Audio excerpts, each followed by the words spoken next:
It's been a harrowing 48 hours since heavy rains resulting in flash floods hit the southeast of Spain. Rescuers have been working tirelessly to find anyone still missing. Hundreds of soldiers and helicopters have been deployed to help with the rescue efforts. The death toll, as it stands today, is currently 140. Earlier, a helicopter from Spain's military unit dramatically rescued an elderly woman trapped in floods in the Valencia region. And this is how rescue in many areas have gone, only reachable by helicopter due to roads being blocked by mud, debris, and piles of cars. The floods in Valencia batter the region's infrastructure, sweeping away bridges, roads, rail tracks, and buildings as rivers burst their banks. The country begins a three-day mourning period for victims of the disaster from today. Earlier, Prime Minister Pedro Sanchez assured those affected by the floods that they will not be abandoned. He made a visit to the Emergency Command Center in La Eliana in Spain. Mr. Sanchez says the storm is not over. He urged citizens in flooded areas to remain at home and listen to advisories from emergency services. It comes as authorities in Spain issued another storm warning for the part of Valencia region. The Prime Minister says the Spanish government will keep providing the necessary resources to keep searching for those feared missing. Let's turn our attention now to the tropical Typhoon Tong Ray, which has made landfall in Taiwan. A storm designated a Category 4 is considered the biggest to directly hit the island's eastern coast in nearly 30 years. Schools, offices, and supermarkets across the country have been closed as millions of residents braced for the storm. Hundreds of flights and ferries along the Taiwan Stock Exchange have also been suspended. Let's talk some more now on this really developing story. The VOA's William Yang is in Taipei, from where he joins us. William, thanks for joining us today. And we've seen some of those impressive images. I've seen a lot of them online from people just, posting videos and pictures of what they're going through. We've seen huge floods. Help situate this for us. Where are the worst hit areas and what's really going on there? So the worst hit area is, as traditionally, is the eastern coast of Taiwan, because normally most of the typhoons would be coming directly from the eastern side of Taiwan and then crossing through the island. So this typhoon is no different. Most of the more serious damages have taken place in the eastern side of Taiwan. There are a lot of landslides that have taken place to the mountainous areas of the eastern side of Taiwan. But on the western side of Taiwan, including the capital Taipei, there have been a lot of incidents of signs falling off and also metal roof being blown away. And the only death in this incident, in this whole typhoon, happened in Taipei, where a scooter driver was hit by a falling land pole and unfortunately died a few hours later. That is so sad, William. But Typhoon Tong Ray had been expected to land earlier today. There must have been some warning in many areas where it was expected to hit. What were people told? So everyone basically had been told to stay indoors as much as they can because of the scale and the intensity of the typhoon. Like you said, this is the strongest typhoon that landed in Taiwan since 1996. And because of the unusual timing of this typhoon arriving in Taiwan almost in November, usually by this time of the year, there will be no typhoon of such a scale. So the authorities are very concerned, and they took a lot of precautions to warn the Taiwanese people. And I think everyone mostly had taken the advice in. And that's why the Taiwanese people and Taiwan government was able to limit the amount of casualty that have taken place across the island. Yeah, and it's been a year of intense weather events, not only for Taiwan, but many parts of the world. But in Taiwan, we remember the 7.4 magnitude earthquake that struck Hualien County, beg your pardon. And we did speak to you about it incidentally. How have recovery efforts been in the county since that earthquake? So the majority of the major damages that have been caused by that earthquake to the roads and the railways and also a lot of the houses have mostly been recovered, and tourism has slowly increased again to that part of the country. But unfortunately, a lot of the greater damages, including some of the collapsed buildings over there, are still in the process of being cleaned up, and also at the same time helping the people who lost their homes in that tragedy to regain and find new homes. But I think because Taiwan has a deep experience of dealing with natural disasters like typhoons and earthquakes, we usually have several of them each year. So there's a lot of protocols and also experiences for the government to go into and find the ways to help the people to go through these disasters. Will there be more storms as we move towards the end of the year? So supposedly this should be one of the last big major typhoons that Taiwan is going to get. Historically, only one typhoon arrived and hit Taiwan after October, so that was in December 2004. So supposedly, experts are not expecting any major typhoons hitting Taiwan anymore for the rest of the year. But as you have already mentioned, the weather patterns around the world has been very unpredictable this year. So I think authorities are not letting off their guard, but they're also at the same time knowing that Taiwan has a lot of experiences for them to rely on if such an event happened again later this year. And it's interesting that you mentioned that Taiwan has a lot of experiences and, with the natural disasters, especially with storms. What usually happens after an event like this one, where you have a typhoon that has caused landslides and floodings in many areas? How do people recover from that? So normally the priority for the government is to restore electricity like supply, because that is usually the number one thing that the government wants to make sure that people have access to, and they're not being left in the dark, and they have access to power.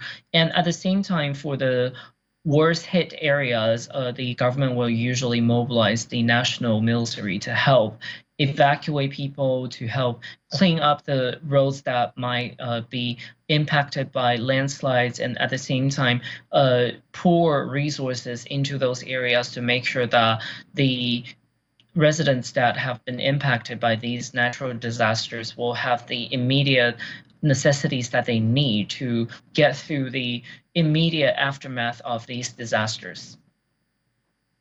But just help us understand, very briefly, William, if you can, when you have storms like this, do people have a safe place in their apartments that they go into until, to ride out the storm? Because I see that there was no warning about evacuations in these areas.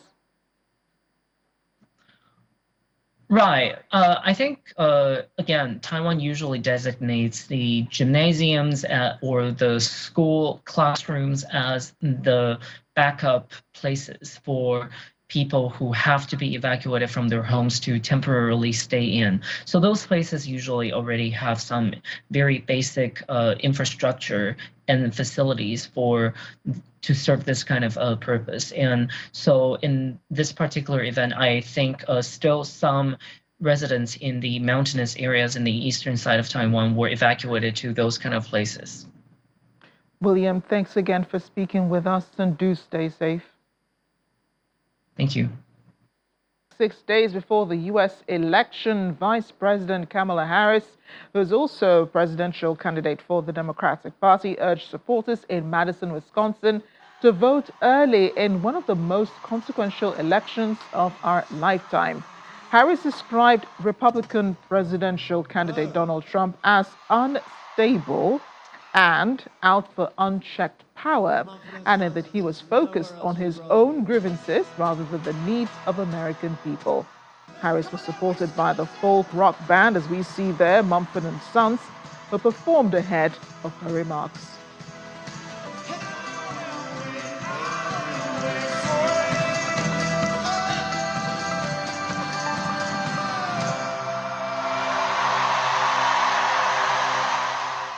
We need you to vote early, Wisconsin, because we have 6 days left in one of the most consequential elections of our lifetime, and we have work to do. But we like hard work. Hard work is good work. Hard work is joyful work. And make no mistake, we will win. We all want the war in Gaza to end and get the hostages out as soon as possible, and I will do everything in my power to make it heard and known, and everyone has a right to be heard, but right now I am speaking. We have an opportunity in this election to turn the page on a decade of Donald Trump trying to keep us divided and afraid of each other. That is who he is, but Madison, that is not who we are. And here's the thing. We know who Donald Trump is. This is not someone who is thinking about how to make your life better. This is someone who is unstable, obsessed with revenge, consumed with grievance, and out for unchecked power. And in less than 90 days, it's either going to be him or me in the Oval Office.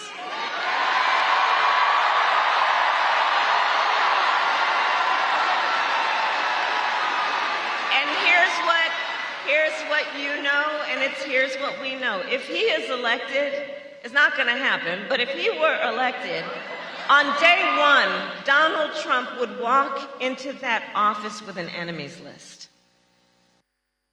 We're staying in Wisconsin, which is where the Republican presidential candidate Donald Trump told his supporters that they were the heart and soul of America. He accused political opponents of calling them garbage.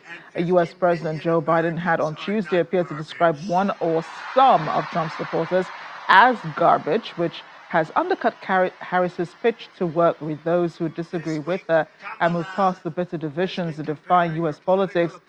Trump took aim at the Democratic Party, accusing its leaders of labeling his supporters with derogatory terms over the past 9 years, including fascist, deplorables, irredeemables, and Nazis.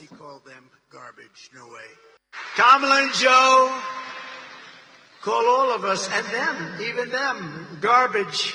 I call you the heart and soul of America. You are the heart and soul. You built our country. You know, you built our country. You built it. Far more than they built it, I can tell you that. You built it. And by the way, I want to thank all of our incredible sanitation workers all across America.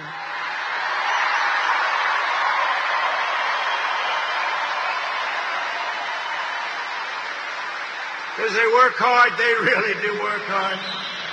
And they do an incredible job, and they don't get the credit they deserve, like our police, like our firefighters, like so many others. They don't get the credit, but everybody knows we love them, and everybody knows they deserve the credit, and they will get the credit. And with us, we appreciate them.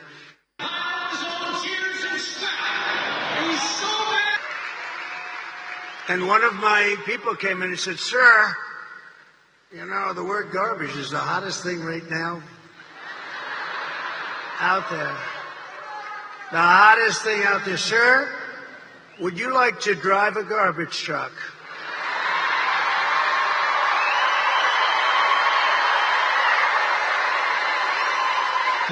Be here and hear this, because it's very important. So look, the first stair is like up here. I'm saying, shit. So I had the adrenaline going, and I made it.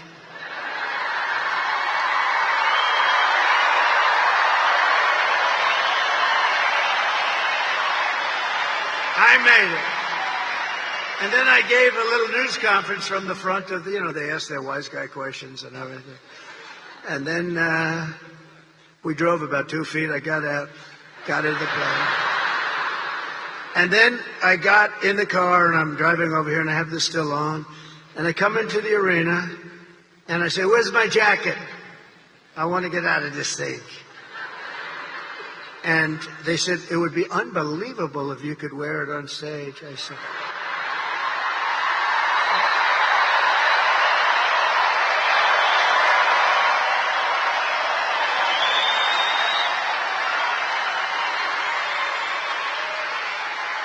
said, "No way." Supporters of the Republican presidential candidates also showed indifference to U.S. President Joe Biden's comments, in which he appeared to describe one or some of Trump's supporters as garbage. Speaking during a fundraising call, President Biden said, "The only garbage I see floating out there is his supporters. His demonization of Latinos is unconscionable and it's un-American." That's according to a transcript posted on social media platform X by a White House spokesperson.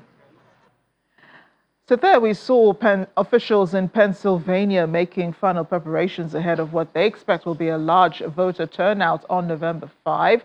Hundreds of voting machines are locked, they're wrapped in plastic, and are lined up waiting delivery to local precincts.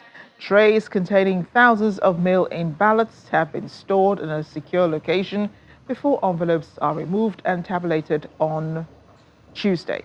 Officials say thorough measures have been taken to ensure the election results will be fair, secure, and accurate.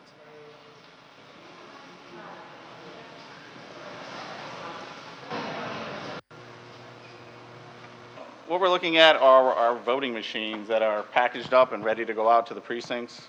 We have 1,327 polling places in Allegheny County, and that's spread amongst 766 actual locations. Some of them have more than one precinct in a building.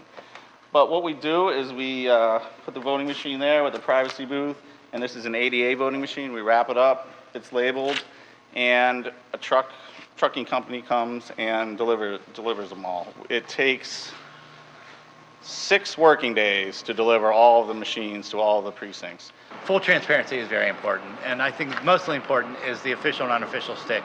That unofficial stick that does touch the internet is only used for election night reporting and not used again. So the results that we will flash the next day or in the following days will come from the official sticks that have never touched the internet. These machines do not touch the internet. And the White House says it's working with state officials to provide replacement ballots for the destruction of ballots in drop boxes in the northwestern U.S. states of Washington and Oregon.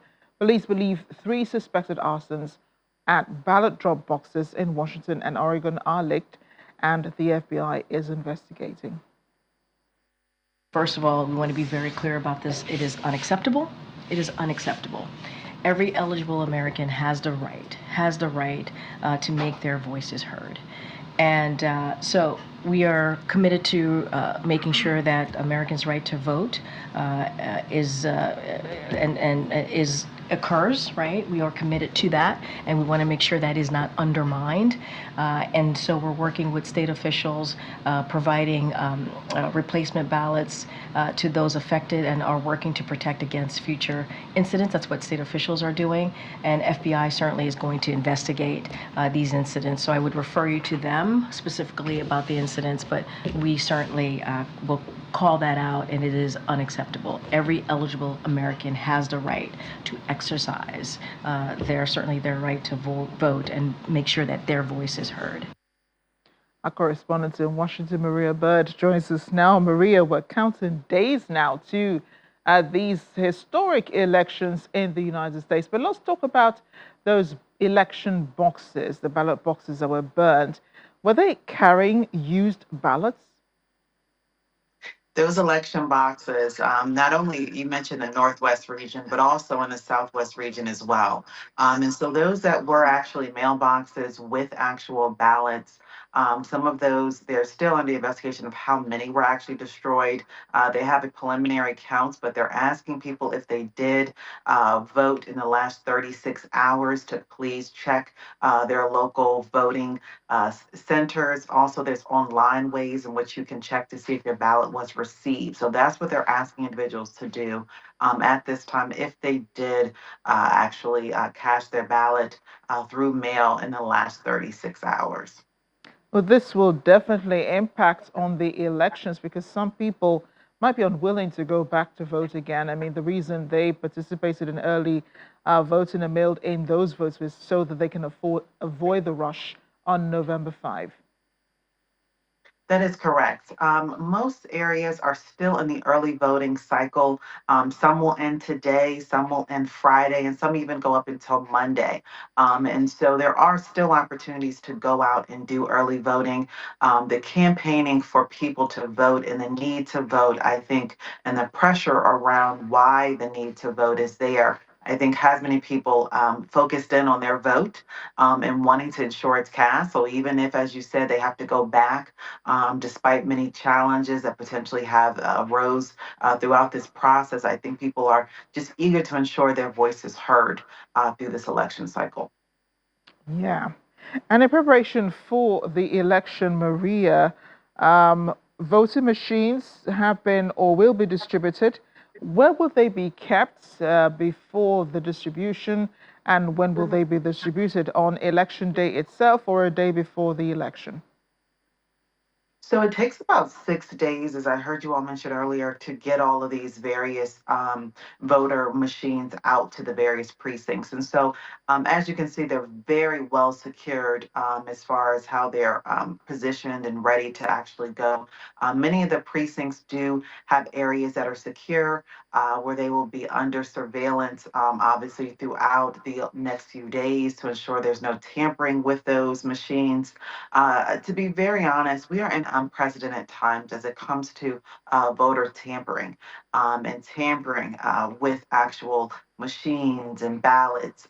Yes, we saw this in the last election cycle, but prior to the last election cycle, the U.S. has been very stable around democracy and the way in which elections are carried out. And so I think there's still many measures that are being put in place, but still a lot that people are not expecting to happen. And so I think the focal point right now is really providing as much security, making sure that we are taking into account all potential risk that could happen, following the process and the procedures that have been clearly outlined, and really, asking the American people to be very vigilant, very focused on their voice and respecting the democratic process. This will be very reassuring for those who have depicted the elections as being tampered with, especially in the last election cycle, the one that brought Joe Biden into power. But we're hearing more rhetoric now from the Republican Party's presidential candidate. Although he's never stopped since the campaigns began, he seems to be having a field day, however, with the garbage uniform, as we saw just before you came on. It's been a major insult, I think, in the latest insult, I think, in this presidential campaigns, especially on the Trump side. Why, first of all, was there a little dispute about what President Joe Biden said?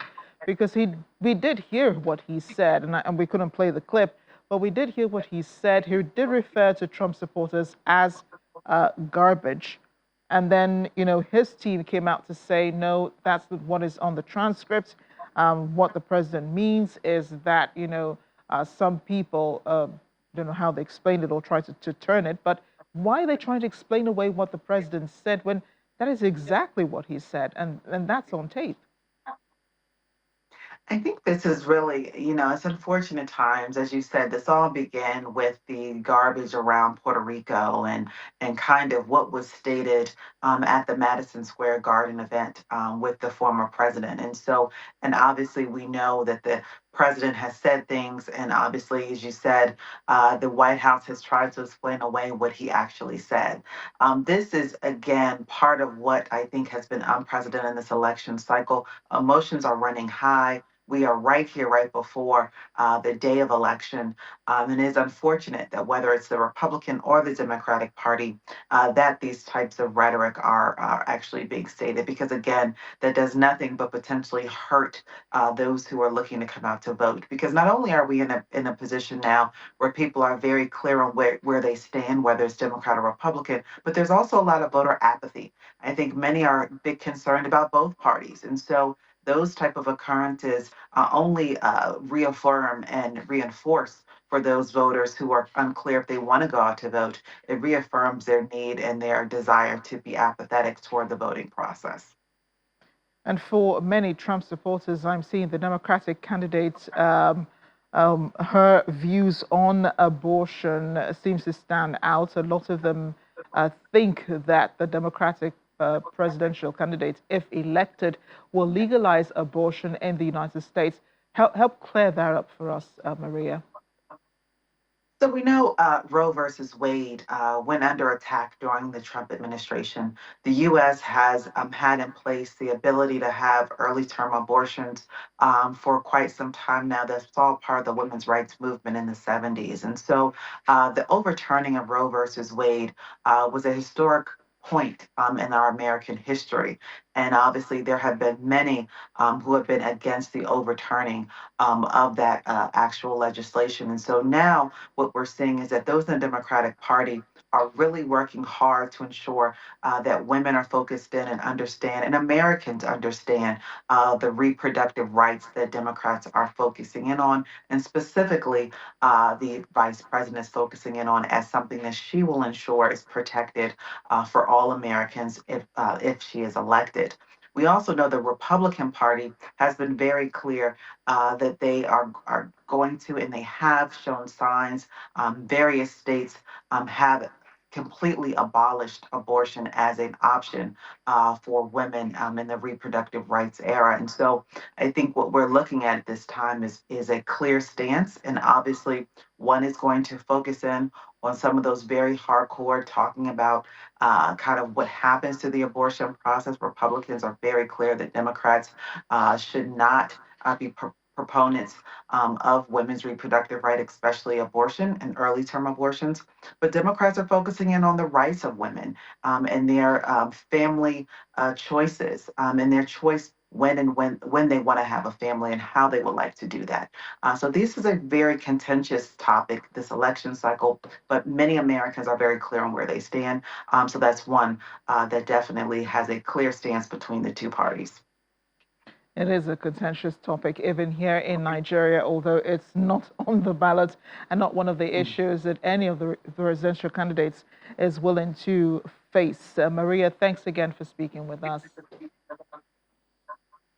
I will have more with Maria tomorrow when we begin our special program as we count down to the U.S. elections on November 5. But as Americans count down to that day when they'll decide the next president of the free world, curiosity is growing in countries where many citizens are invested in the leader of the free world. We'll have more on this after the break. Please stay with us. Welcome back to The World Today. Now, if you're American, you already know who you're voting for on November 5 next week. But for the rest of the world, curiosity is growing as concerns how America chooses a leader of the free world. Well, here in Lagos, the U.S. consulate organized an event at the University of Lagos to address thoughts and questions surrounding the process by which Americans elect their leaders.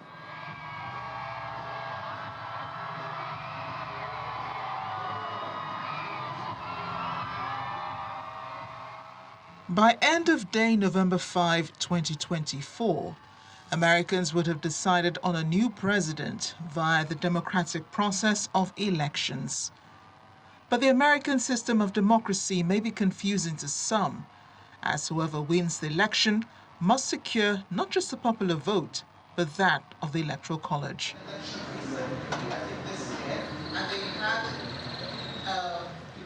Understanding the American electoral system is the purpose of this election event, themed Democracy in Action, Understanding the U.S. Election Process at the University of Lagos, with university management, students, U.S. consulate officials, and the media present. Deputy Vice Chancellor of the university, Professor Bola Obo, emphasizes the importance of the conversation. Understanding the electoral process is very crucial in order for us to foster democratic engagement. The democratic values upheld in the United States, such as the freedom of speech, the rule of law, and the protection of individual rights, serve as a model for us all as we strive to enhance our democratic practices here in Nigeria. Following their opening statements on strengthened democratic processes, U.S. Consulate Political and Economic Chief Michael Irvin advocated why democracy remains the best system of governance. I can think of no more important issue in our bilateral relationship with Nigeria to talk about with you today than democracy. That hard-fought value and commitment to selecting our leaders openly and transparently as part of a broader process of accountable governance, which is what brings us together today, accountable governance. It sounds so simple, but it has been the most difficult to achieve, to spread, and to sustain around the globe. And nobody has cornered the market on what it means, on how to get there, or how to stay there. Other issues such as the political parties, absentee diaspora voting were discussed, including the role of young people in the electoral process. I'm saying things are changing. I think young people are becoming more and more conscious, but it could be better. With social media now and the stage it is, and the fact that they are also feeling the pinch of government policies. They're very politically minded. They are likely, the next elections, nobody is going to tell a blind man that war is coming. He will feel it, he will hear it himself. So the youths are likely to become much more interested. But as I agree with you that we need to tell them to be more interested in politics, not to be indifferent or apathetic to what happens in the political space, because it has to do with their future. By the end of the program, there were nearly 50 follow-up questions from the audience, which were summarized by the panelists. Amarachi Ubani, Channels Television News. Away from the U.S. elections, North Korea says it's conducted an intercontinental ballistic missile test, a launch believed to have achieved the longest flight time yet for a North Korean missile. A test comes just days ahead of the U.S. elections next week. It follows warnings from South Korea's intelligence agency that Pyongyang is planning to launch an ICBM testing its re-entry technology around the time of the election. The test also comes as North Korea appears to have intensified its nuclear production efforts and strengthened ties with Russia, deepening widespread concern in the West over the isolated nation's direction. There's been response from the U.S. and South Korean air forces, which staged joint aerial drills in response to North Korea's launch. And this video released by the South Korean Joint Chiefs of Staff, South Korean and U.S. F-16 and KF-16 fighter jets were seen flying in formation. Launched early this morning was the longest ballistic missile test. This was in response to the longest ballistic missile test launched by North Korea with a flight time of 87 minutes, according to the South. Tensions remain high in Mozambique after 10 people were killed, 63 others injured by gunfire during protests following disputed election results. Demonstrations erupted after Mozambique's Electoral Commission declared the ruling party, Frelimo, the winner of the October 9 election, extending its 49-year rule. Opposition groups and observers claimed the election was marred by fraud. In response to the protests, police used tear gas and live ammunition on protesters.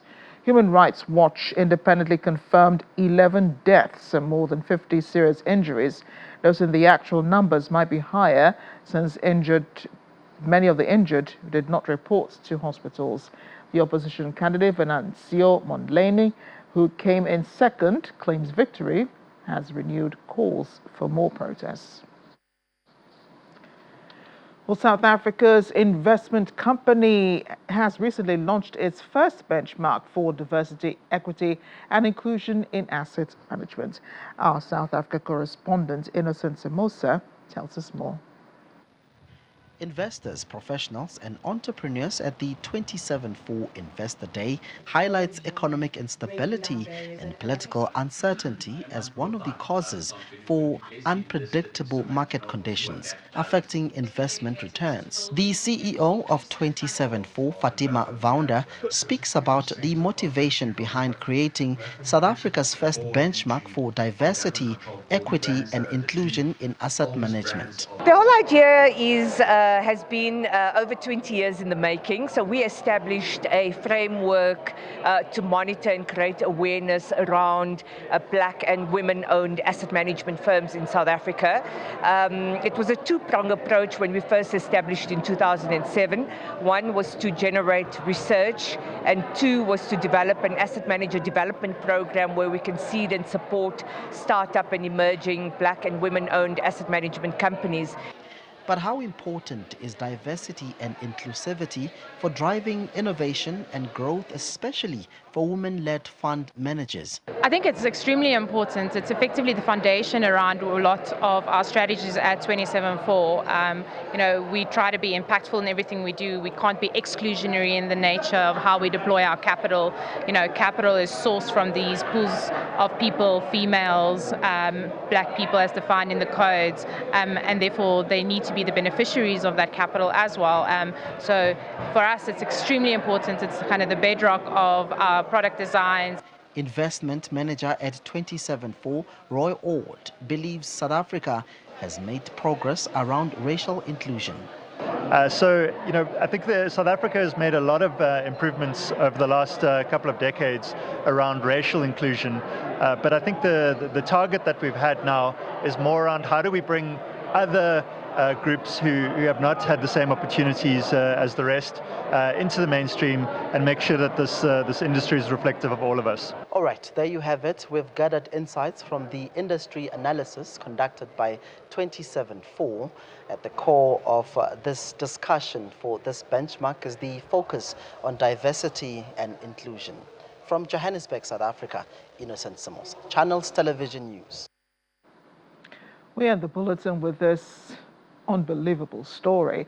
The Russian government is attempting to fine Google about $20 billion, a figure with 34 zeros that's exponentially larger than the world's economy, over a decision by YouTube owned by Google's parent Alphabet to block channels run by Russian state-run media.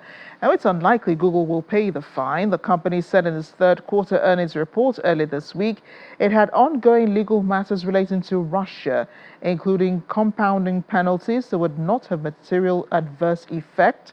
The 37-digit fine is full of symbolism, but Kremlin spokesperson Dmitry Peskov says it might become a reason for Google management to pay attention to what is going on and remedy the situation.